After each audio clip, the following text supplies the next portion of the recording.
প্রিয় খোকা, বেশ কিছুদিন ধরে তোমার কথা খুব মনে পড়ছে। ঘুরে ফিরে কেবল পুরনো দিনের স্মৃতিগুলোই চোখের সামনে ভেসে উঠছে বারবার। তখন সময়টা ছিল বিয়ের প্রায় বছর দেড়েক পর। একজন নারী তার জীবনের সবচেয়ে প্রিয় যে সংবাদ পেতে পারে, সেই সংবাদ আমি পেয়েছিলাম। তুমি জানো কি ছিল সেই সংবাদ, যা আমাকে জীবনের পরম আনন্দে ভাসিয়েছিল? সেটা ছিল তোমার অস্তিত্বের সংবাদ। আমাকে বলা হয়েছিল, আমার গর্ভে তুমি এসেছ, বাবা আমার। আমি তোমাকে কোনোভাবেই সেই মুহূর্তের কথা বলে বোঝাতে পারবো না। আমার গর্ভে তোমার অস্তিত্বের সংবাদ যে আমাকে কি রকম আনন্দের প্লাবনে ভাসিয়েছে, সেটা তুমি কোনোদিনও বুঝবে না। তারপর অনেকগুলো সপ্তাহ কেটে গেল। আমার শরীরে আস্তে আস্তে পরিবর্তন আসতে লাগলো। শরীরের এই পরিবর্তনের সাথে সাথে আমি ভয়ও পাচ্ছিলাম, কারণ আমি যাই খেতাম তাই বমি হয়ে যেত। প্রচণ্ড দুর্বলতা এসে আমার শরীরে ভর করতে লাগলো। তুমি বড় হওয়ার সাথে সাথে আমার শরীরও দিন দিন বড় হতে লাগলো। আল্লাহর নামে শপথ করে বলছি, তুমি গর্ভে আসার পর আমার শারীরিক দুর্বলতা, অসহনীয় ব্যথা, খেতে বা ঘুমোতে না পারা সত্ত্বেও যতই দিন গড়াচ্ছিল, তোমার প্রতি আমার ভালোবাসা ততই বেড়ে চলছিল। আমার ধ্যান, জ্ঞান, স্বপ্নে সবখানে শুধু তুমি আর তুমি।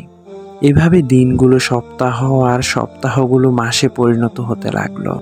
সময়ের সাথে পাল্লা দিয়ে আমিও যেন ভারী হয়ে গেলাম। আমি এত বেশি ভারী হয়ে উঠলাম যে কোথাও বেশিক্ষণ দাঁড়িয়ে থাকতে পারতাম না, বেশিক্ষণ হাঁটতে পারতাম না। এরপর এমন একটা সময় এলো যখন আমি চিত হয়ে ঘুমোতে পারতাম না। কেন জানো? কারণ তোমার ওজন আমার বুকে প্রচণ্ড ব্যথা তৈরি করত। তাই আমি পাশ ফিরে ঘুমোতাম।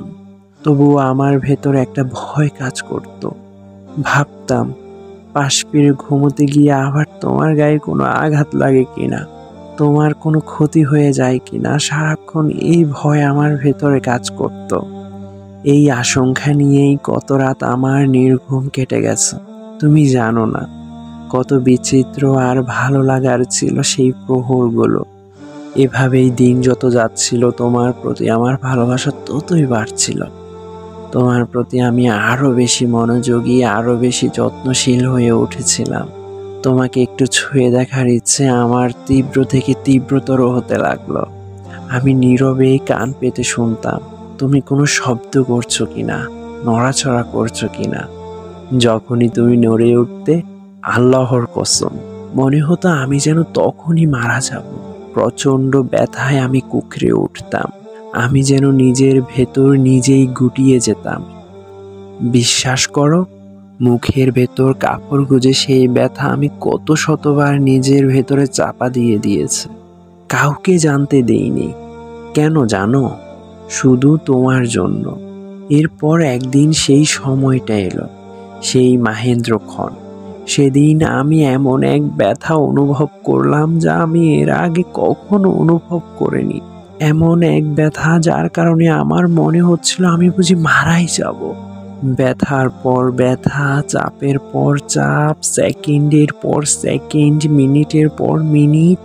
আল্লাহর কসম, সেই সময়টাকে আমার সারা জীবনের মতো দীর্ঘ মনে হচ্ছিল। সেই মৃত্যুসম যন্ত্রণার মধ্যে দিয়ে যখন যাচ্ছিলাম, বিশ্বাস করো, তখন একটিবারের জন্য আমি তোমাকে অভিশাপ দিইনি। এক মুহূর্তের জন্য আমি তোমাকে দোষারোপ করিনি। বরং সেই সময়েও আমি এক অন্যরকম আশা, আকাঙ্ক্ষা নিয়ে তোমার জন্য অপেক্ষা করছিলাম। তোমাকে একটু ছুঁয়ে দেখার ইচ্ছের কাছে জগতের সকল যন্ত্রণা, সকল ব্যথা যেন পরাজিত হয়ে গেল। অপরিসীম ভালোবাসা, আদর আর মায়া ভর্তি এক হৃদয় নিয়ে আমি তোমার জন্য প্রহর গুনছিলাম। অতঃপর তুমি পৃথিবীতে এলে, শপথ সেই সত্তার যার হাতে আমার প্রাণ। তোমার চেহারা দেখা মাত্রই সকল যন্ত্রণা, সকল দুঃখ, ব্যথা যেন নিমিষেই মিলিয়ে গেল। এতক্ষণ যে ব্যথা আমার কাছে মৃত্যুসম মনে হচ্ছিল, সেটা যেন মুহূর্তের মাঝেই কোথায় উবে গেল। এবং আমার দু চোখে ব্যথার যন্ত্রণার যে অশ্রু ছিল, মুহূর্তেই সেটা আনন্দের অশ্রুতে পরিণত হলো। যখন আমি তোমাকে ধরলাম এবং বুকে টেনে নিলাম, আমি হাসলাম আর বললাম, সুবহানা রাব্বিয়াল আ'লা। আল্লাহ আমাদের এক মহা আশীর্বাদ দান করেছেন, এক মহা নিয়ামত দান করেছেন, প্রিয় সন্তান। এরপর সেই নির্ঘুম রাতগুলোর গল্প কি তুমি শুনবে না? তুমি জানো কেন সেই রাতগুলো আমার নির্ঘুম কেটেছিল? তোমার জন্য। কারণ আমি সহ্য করতে পারতাম না তোমার এতটুকু কান্নাও। তোমাকে কোলে নিয়ে হাঁটতে হাঁটতে কত রজনী আমি কাটিয়ে দিয়েছি, সেই হিসেব আর নাইবা দিলাম তোমায়। দিনের বেলায় তোমার দেখাশোনা করে আমি এত ক্লান্ত হয়ে পড়তাম, আমি এতই ভেঙে পড়তাম যে মন না চাইতেই শরীরটা বিছানায় এলিয়ে দিতাম। কিন্তু যখনই তুমি আমার পাশ থেকে শব্দ করে উঠতে, আমি হুড়মুড় করে উঠে যেতাম। আমি দিক বিদিক শূন্য নয়নে তোমায় খুঁজে নিতাম। একটু একটু করেই তুমি বড় হতে লাগলে। যখন তুমি হামাগুড়ি দিতে, আমি সেই দৃশ্য দেখেই হেসে কুটি কুটি হতাম। যখন তুমি আমার আঙুল ধরে হাঁটতে শিখেছিলে, তখন আমি মনের ভেতর কি যেন এক পুলক অনুভব করতাম, তা তুমি বুঝবে না। এবং তারপর এমন একটা দিন এলো যা আমার জন্য সত্যিই কঠিন ছিল। এটা ছিল সেদিন, যেদিন তোমাকে প্রথম স্কুলে দিয়ে আসলাম। তোমাকে যখন স্কুলে রেখে আসছিলাম, তখন তুমি হাউমাউ করে কাঁদছিলে। এই প্রথম আমার চোখের আড়াল হলে তুমি।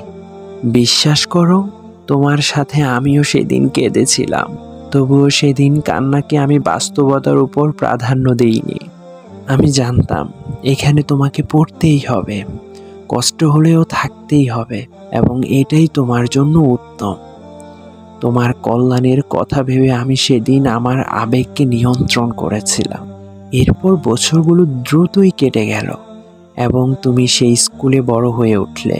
পড়াশোনা শেষেই তুমি স্বনির্ভর হলে, নিজের ভালো মন্দ বুঝতে শিখলে, নিজের সিদ্ধান্ত নিতে শিখে গেলে। এরপর তোমার জীবনে এমন এক দিন এলো যেদিন আমি তোমার জন্য অত্যন্ত আনন্দিত ছিলাম, আবার একই সাথে আমার প্রচুর দুঃখবোধ হচ্ছিল। যখন তুমি বিয়ে করার মতো কাউকে খুঁজে পেলে, তোমার খুশি দেখে আমার কি যে আনন্দ হচ্ছিল তা লিখে বোঝাতে পারবো না। কিন্তু বাবা, একই সাথে আমার অনেক খারাপও লাগছিল সেদিন, এই ভেবে অল্প যে কয়েকটা জিনিস এতদিন আমি তোমার জন্য করতে ভালোবাসতাম, এখন থেকে সেগুলো অন্য কেউ তোমার জন্য করে দেবে। তবুও তোমাকে খুশি থাকতে দেখলে জগতে আমি সবচেয়ে বেশি খুশি হই। তোমার আনন্দ, তোমার ভালো লাগা আমাকে অন্যরকম শিহরণ দেয়। আমি তোমার মা, তোমাকে আমি 10টা মাস গর্ভে ধারণ করেছি।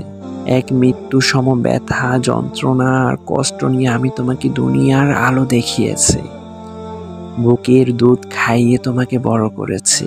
সমস্ত বিপদের সময় তোমাকে বুকে আগলে রেখেছি, পরম যত্নে, পরম মমতায়। কিন্তু বাবা, যখন তোমার কাছে নতুন কেউ এলো, যখন তুমি সঙ্গী হিসাবে নতুন কাউকে পেয়ে গেলে, আমি তোমার কাছে কেমন যেন অবহেলার বস্তু হয়ে গেলাম। ছোটবেলায় খেলতে গিয়ে ব্যথা পেয়ে কাঁদতে কাঁদতে যখন তুমি আমার কাছে আসতে, আমি আমার আঁচল দিয়ে তোমার চোখের জল মুছে দিতাম, বুকে জড়িয়ে ধরে ব্যথার জায়গায় মালিশ করে দিতাম। আজ যখন বড় হয়ে উঠলে, তোমার ব্যথার কথা তুমি আমাকে আর শোনাও না। কান্না ভেজা চোখে আমার কাছে ছুটে আসো না, আমাকে জড়িয়ে ধরে আমার আঁচলে মুখ লুকাও না। তোমার আনন্দের খবরগুলো আমি আর জানতে পারি না। বাবা, ভেবো না আমি আজ অভিযোগের ঝুলি নিয়ে বসেছি। ওয়াল্লাহি, তোমার প্রতি আমার কোনো অভিযোগ নেই। আমি তোমার মা। পৃথিবীতে কোনো মাই তার সন্তানের প্রতি অভিযোগ জমা রাখতে পারে না, আমিও পারিনি। শুধু চাই তুমি ভালো থাকো, অনেক ভালো। শুভকামনা তোমার জন্য।